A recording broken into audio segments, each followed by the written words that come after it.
Bonjour aventuriers et aventurières, aujourd'hui je vais parler un peu du travail du maître du jeu. Je dis travail mais ce n'est pas forcément un travail, c'est de la préparation.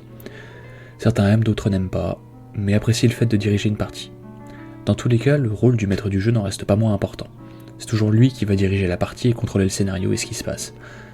Pas de maître du jeu, pas d'ambiance, pas de personnages non joueurs pour peupler le monde, et pas de monde non plus. Quand j'ai parlé du rôle du maître du jeu pour la première fois, j'ai insisté sur le fait que, si vous voulez maîtriser une partie pour essayer, le plus simple reste de prendre un scénario déjà fait. Ça facilite énormément le travail, les personnages secondaires sont déjà écrits, la ligne directrice du scénario et les récompenses possibles le sont aussi. Les combats sont déjà préfabriqués, et les ennemis aussi. Tout ce qu'il vous reste à faire, c'est lire le scénario et l'apprendre un petit peu, préparer des cartes si elles ne sont pas déjà faites, et penser à comment vous allez jouer les personnages secondaires. C'est un peu de travail, mais ce n'est même pas 30% de ce que vous auriez dû faire si vous ne partiez de rien. En effet, quand on part de rien, si ce n'est le système de jeu que l'on va utiliser et l'univers qui va avec, il faut au minimum connaître un peu l'univers. C'est déjà un travail supplémentaire par rapport au scénario préfet. Mais bon, si on lit le livre des règles, pour avoir les règles, on a quand même une idée du monde qu'il y a derrière en général. Après, il y a les personnages des joueurs. Outre devoir les aider, il faut aussi leur donner un guide en fonction du genre de partie qu'on veut faire. Pas de race autre que humain, pas d'elfes, pas de lanceurs de sorts, etc. Vous pouvez également leur dire le groupe commencera à tel endroit, donc trouvez-vous une raison d'être ici. Et pourquoi on voudrait commencer à un endroit en particulier, me direz-vous? Eh bien c'est à vous de le savoir. Pourquoi est-ce que vous seriez intéressé par le fait de commencer un scénario à cet endroit? C'est proche de la mer et j'ai prévu une campagne navale où les joueurs vont sur un bateau pirate. C'est dans un désert et les joueurs vont chercher les vestiges d'une ancienne civilisation. Est-ce que des joueurs ont de la famille dans les environs? Potentiellement des fermiers qui doivent repousser de manière incessante des assauts de gobelins qui veulent voler leur récolte et leur bétail? Il y a aussi un type de scénario différent, il se passe toujours beaucoup de choses en parallèle dans le monde. À vous de voir ce que vous voulez faire en fonction des nouvelles que vous obtenez. C'est ce qu'on appelle un monde ouvert, ou bac à sable. C'est en revanche beaucoup plus compliqué à réaliser de manière organique et demande beaucoup plus de préparation. C'est une différence directe à ce qu'on surnomme un rail. Car les joueurs, au lieu de devoir suivre un chemin tout tracé avec des fins qui ne sont que légèrement différentes, se retrouvent avec des possibilités quasi infinies et donc une charge de travail bien plus élevée pour le maître du jeu. Si je devais vous donner un conseil pour votre premier scénario, faites un rail directeur, un scénario principal avec un grand méchant qui possède un objectif simple à comprendre. En effet, un scénario n'a pas besoin d'être compliqué, il faut qu'il soit compréhensible. Faites simplement quelques fils sur le côté pour que vos joueurs puissent se changer les idées.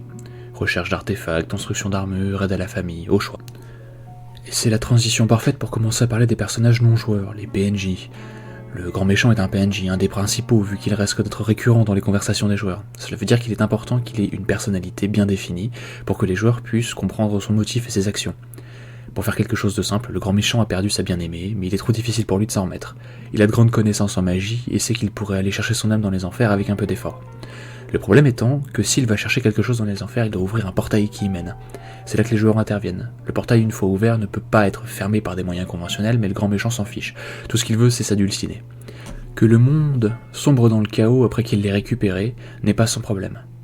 Mais c'est le problème des joueurs qui ne veulent pas que leur famille, amis, compagnons, maison, possession, voire le monde, soit ruiné par une seule personne avec un chagrin d'amour extrême. Ils doivent donc intervenir parce que personne d'autre ne pourra dans la période de temps restante. Le scénario peut se finir de plusieurs manières. Les joueurs réussissent à arrêter le rituel du portail, en tuant le grand méchant, ou ratent complètement et un déferlement de démons s'écoule sur le monde. Ceci est le genre d'interaction qui peuvent avoir lieu avec un PNJ principal, surtout un ennemi. Cependant, le monde est probablement peuplé d'un grand nombre de personnes, et elles n'ont pas toutes une vie extraordinaire. Un simple marchand va tout de même converser avec ses clients, que ce soit une simple réaction à ce qu'il porte ou une tentative de marchandage. Il faut donc avoir un petit guide sur comment le marchand va réagir et qui il est. Son apparence, la manière dont il se tient, comment il réagit quand on touche les articles de son magasin. Il n'est pas nécessaire de lui donner énormément de détails, mais juste assez pour pouvoir l'utiliser facilement. Et il en va de même avec tous les PNJ. Les seuls PNJ qui demandent plus de travail sont ceux qui vont interagir souvent avec les personnages et qui risquent donc de partager plus d'informations sur eux avec les joueurs. De la même manière, si un joueur s'intéresse tout particulièrement à un personnage, pour une histoire d'amour par exemple, il est important d'écrire plus de choses à propos de ce personnage, comme ses parents ou son statut social, pour des raisons évidentes. Après le scénario et les PNJ vient un autre problème, l'environnement. Il est important de décrire un environnement pour que les joueurs sachent à quoi s'attendre. La nature est toujours plus ou moins la même, mais la faune et la flore va tout de même changer légèrement.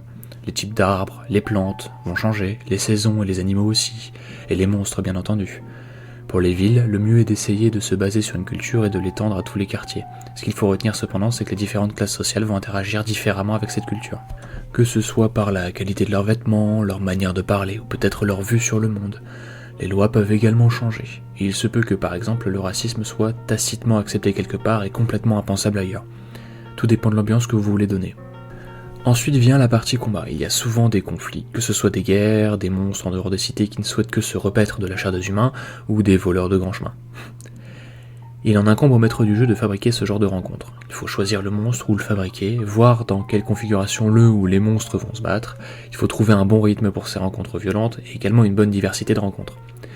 Si tous les combats se ressemblent, les joueurs vont rapidement se lasser, et le danger sera moins bien présent, enlevant énormément la tension à un moment qui devrait être critique. C'est pour ça qu'il faut varier le combat, que ce soit par l'environnement qui peut s'avérer gênant, comme un marais, ou des créatures avec des moyens d'attaquer différents. Une combinaison d'attaque à distance et de corps à corps, une formation défensive impénétrable à moins de les forcer à se séparer, et bien d'autres choses.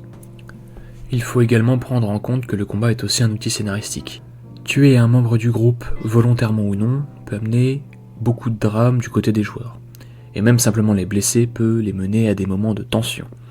Des combats où les forces ne sont pas du tout équivalentes peuvent mener les joueurs à décider de battre en retraite et questionner leurs propres compétences. Tout est une bonne raison pour développer l'histoire autour des joueurs. Cependant, il faut se rappeler que le but est de s'amuser, vous ne deviendrez pas bon du jour au lendemain, soit vous êtes déjà bon quand il s'agit de raconter une histoire, soit vous êtes un vrai débutant et votre seul moyen de devenir bon, c'est de continuer et progresser.